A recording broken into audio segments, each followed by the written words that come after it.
Salut les talkers et bienvenue sur Crème Liftée, ton condensé d'actualité en 3 services, entrée, plat, dessert. Au programme de cette deuxième journée à Miami, en entrée le craquage de Jenson Brooksby, l'américain aurait-il dû être disqualifié? En plat, la très belle victoire de Andy Murray contre Delbonis, et en dessert les matchs popcorn qui nous attendent ce vendredi, Kyrgios Rublev ainsi que Zverev Coric. Installe-toi bien confortablement et bon appétit, jingle.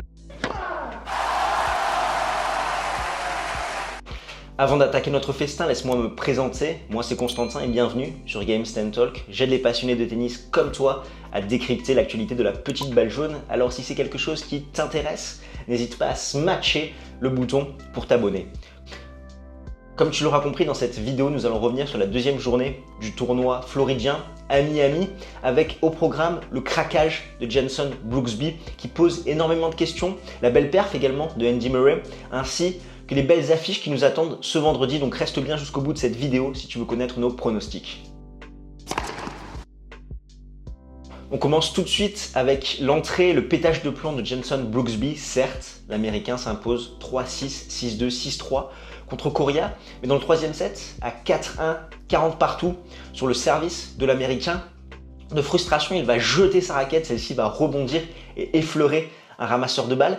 Derrière, il ne va obtenir qu'un point de pénalité. Coria va d'ailleurs s'en plaindre à Bernardes de dire qu'il méritait la disqualification, et l'arbitre va lui dire que comme le ramasseur de balles n'est pas blessé, finalement il n'y a pas de disqualification. C'est comme ça que les règles sont faites. Si tu blesses quelqu'un en le touchant, tu es disqualifié. Si ce n'est pas le cas, tu obtiens un point de pénalité. Et c'est vrai que cette histoire fait écho un petit peu à la disqualification de Novak Djokovic à l'US Open 2020 où il avait touché un juge de ligne, il avait été disqualifié. Donc là on a vraiment deux poids, deux mesures, avec dans tous les cas des gestes qui sont inacceptables. Mais Jenson Brooksby, je pense, aurait dû être disqualifié par rapport à son comportement. Ce n'était pas son premier lancer de raquette en plus dans ce match. Donc vraiment quelque chose d'inadmissible. Derrière, d'une façon assez nonchalante, il va aller ramasser sa raquette sans vraiment s'excuser auprès du ramasseur de balles. Et je pense que les règles sont un peu absurdes. Là, on touche un petit peu à la limite finalement des règles de l'ATP. Et depuis quelques temps, on a eu ce craquage d'Alexander Zverev à Acapulco. Je trouve que les sanctions ne sont pas assez lourdes ou finalement peu cohérentes. On a Novak Djokovic qui est disqualifié à l'US Open en 2020. Là, Brooksby, le local, finalement, qui a juste un point de pénalité alors qu'il en est déjà à son deuxième fait d'armes dans ce match, qu'il effleure quand même le ramasseur de balles, mais il s'en sort très bien.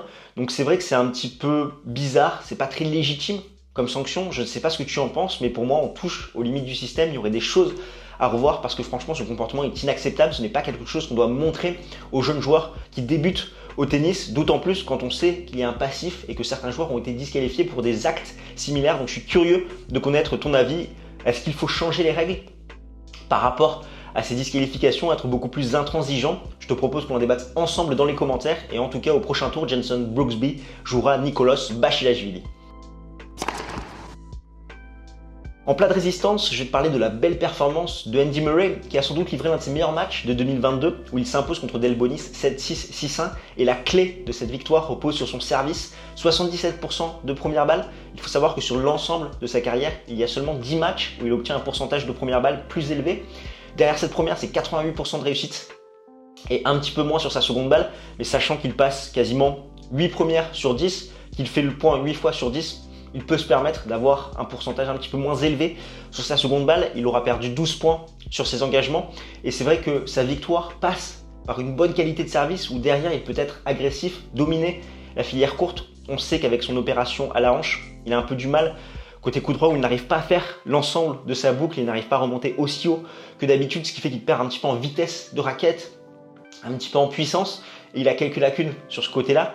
Mais là, franchement, il a fait une très belle perf contre Delbonis et ça passe par ce service qui lui permet de le sécuriser et derrière de jouer son jeu, d'être agressif, d'être beaucoup moins passif. Et il fait un super match juste avant de jouer Medvedev au deuxième tour. Donc ça fait plaisir de revoir Andy Murray à ce niveau-là sur certaines séquences, d'autant plus qu'il se sent très bien en Floride avec déjà 2 titres ici. Et enfin, le dessert, on va te proposer un café gourmand étant donné qu'il y a énormément d'affiches popcorn ce vendredi. Le Kyrgios Rublev qu'Alexis a déjà analysé dans sa précédente crème liftée, ainsi que le Coric Zverev. Si on s'intéresse à la première affiche, il y a un partout entre Kyrgios et Rublev. Leur dernier match remonte à l'US Open 2019. Et Nick Kyrgios est dans une très grande forme, quart de finaliste à Indian Wells. La dernière fois qu'il avait fait un quart à Indian Wells, c'était en 2017. Et derrière, dans le 1000, il fait une demi-finale à Miami sur un match somptueux contre Roger Federer. Il a toutes les armes pour faire déjouer son adversaire. Un très bon service avec ce lancer très neutre, ce qui fait qu'il va exposer les lacunes à la relance de Rublev. Après, dans le jeu, il peut peut-être essayer de dominer la diagonale revers pour faire mal à son adversaire et surtout de se montrer agressif sur les secondes adverses, de s'avancer un petit peu plus, de lui priver de temps. On sait que ça peut perturber Andrei Rublev, d'autant plus qu'il a énormément joué ces derniers temps avec un titre à l'Open 13 et Dubaï et une demi à Indian Wells. L'autre affiche ultra intéressante, c'est bien évidemment le Zverev-Coric, 3-2 pour le Croate.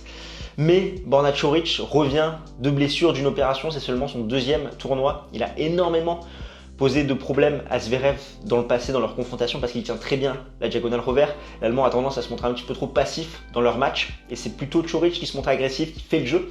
Il arrivait souvent à faire mal à Zverev, même si l'Allemand n'est pas dans la meilleure forme de sa vie. Énormément d'attentes en cette saison 2022 avec potentiellement cette première place mondiale à l'Open d'Australie. Derrière, il déjoue totalement, il a ce craquage à Acapulco avec ses 2 mois de suspension avec sursis. Encore une fois, une sanction bien trop peu lourde par rapport aux actes qui ont été réalisés.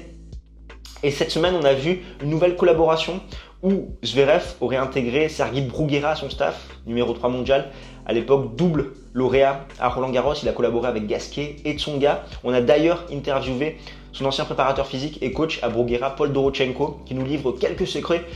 Son interview paraîtra juste avant le début de la saison sur terre battue, donc reste bien connecté sur notre chaîne YouTube pour ne rien manquer. Donc ça peut être un match intéressant pour Zverev s'il veut se relancer, mais Coric peut également profiter des quelques failles, notamment côté coup droit de son adversaire et surtout les secondes qu'il pourrait exploiter et peut-être prendre un set. D'ailleurs, comme Alexis en a parlé dans sa première crème liftée, nous avons le plaisir de t'annoncer notre partenariat, notre collaboration avec BetClick, ce qui fait que si tu n'as pas de compte chez eux, et que tu t'inscris avec le code promo GST en majuscule, ton premier pari est remboursé à hauteur de 200 € en free bet. Et pour être transparent avec toi, dès que ce code est utilisé, nous touchons une petite commission et l'idée derrière, c'est également qu'on soit un petit peu rémunéré pour progresser de façon qualitative par rapport au contenu que nous te proposons. Donc tu as beaucoup raillé à juste titre nos pronostics Indian Wells. Je t'invite à faire mieux sur BetClick. Et c'est pourquoi j'ai sélectionné quelques cotes qui pouvaient être intéressantes. Je pense notamment à la victoire de Nick Kyrgios contre Rublev à 2,26, qui me semble clairement une bonne value par rapport au match entre les deux hommes, qui fait que Kyrgios peut totalement s'imposer. Et je prends un exemple, tu t'inscris avec notre code promo GST en majuscule, tu déposes 10 €. Déjà, quand tu déposes 10 €, tu as accès à BetClick TV, ce qui fait que tu peux voir l'intégralité des matchs de Miami. Donc ça, c'est vraiment une bonne affaire, c'est gagnant-gagnant cette histoire. Et si Kyrgios s'impose, tu gagnes 26 €, tant mieux, après tu peux faire ce que tu veux. Et par contre, s'il s'incline, tu es remboursé à hauteur de 10 € ce que tu as parié. Donc tu es remboursé de 10 € en free bet et que tu peux rejouer pour retenter de gagner ta mise de départ. Et l'autre cote intéressante qui est beaucoup plus risquée par contre, c'est Coric pour un set à 2,35. Je préfère Kyrgios personnellement, mais bon, ça peut également se tenter pour un premier pari, d'autant plus que derrière, tu es couvert avec notre code promo. En tout cas, nous ne sommes pas responsables de tes actes, donc fais bien attention quand tu paries. Cela étant dit, voici pour cette deuxième journée dans le tournoi floridien. N'hésite pas dans les commentaires à me donner ton avis. Je suis curieux de savoir ce que tu penses un petit peu de tout ça, de la polémique sur Brooksby, de la performance de Andy Murray, de tes pronos également pour cette journée du vendredi.